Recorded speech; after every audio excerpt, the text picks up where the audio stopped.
तो लाल बटन को दबा के चैनल को सब्सक्राइब जरूर करें और साथ में बेल आइकन को दबाना ना भूलें।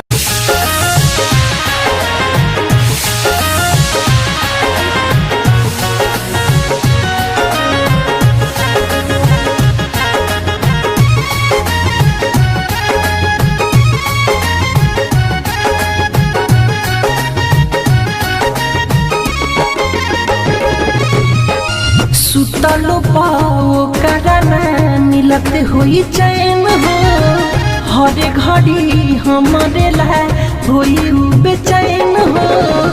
अखिया के कजारा धोवत हुई हो, अखिया के कजारा धोवत हुई हो। हमारा बिना एगो पगली रोवत हुई हो, हमारा बिना एगो पगली रोवत होई हो। हो सुतलो पाओ करना मिलत हुई चैन हो, हर घड़ी हमारे ला होई बेचैन हो। अखिया के कजारा धोवत होई हो रे, अखिया के कजारा धोवत होई हो। हमारा बिना एगो पगली रोवत होई हो, हमारा बिना एगो पगली रोवत होई हो।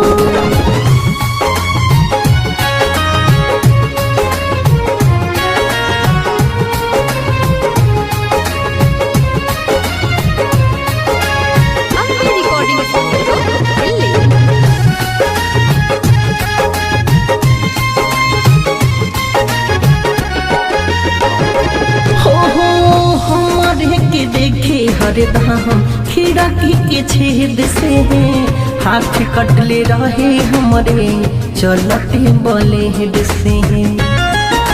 हो हमरे के देखे हरदम खिड़की के छेद से हाथ कटले रहे हमरे चलते ब्लेड से। हाथ कटले रहे हमरे चलते ब्लेड से। कैसे निकाल पाई हमारा के मन से, हमरे से प्यार करे ले बचपन से। गम के मोटारी ढोवत होई हो रे, गम के मोटारी ढोवत होई हो।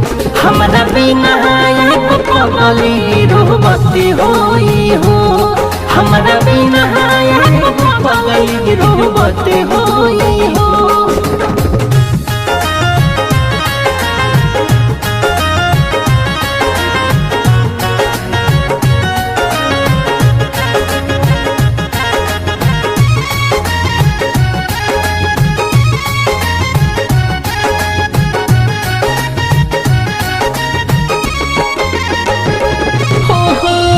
हिचकियावत हुई खैला के बाद हो, निर्मल जोगिस के जहब करत हुई याद हो। हिचकियावत हुई खैला के बाद हो, निर्मल जोगेश के जब करत हुई याद हो। निर्मल जोगेश के जब करत हुई याद हो।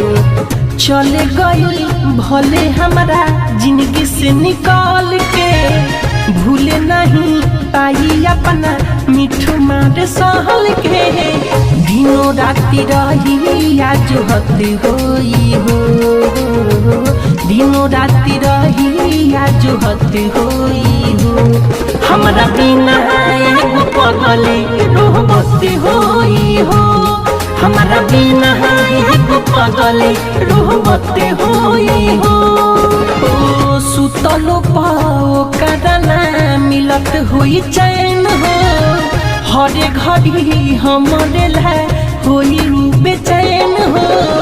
अखिया के कजारा धोवत होई हो रे, अखिया के कजारा धोवत होई हो। हमारा बिना एगो पगली रोवत होई हो, हमारा बिना एगो पगली रोवत होई।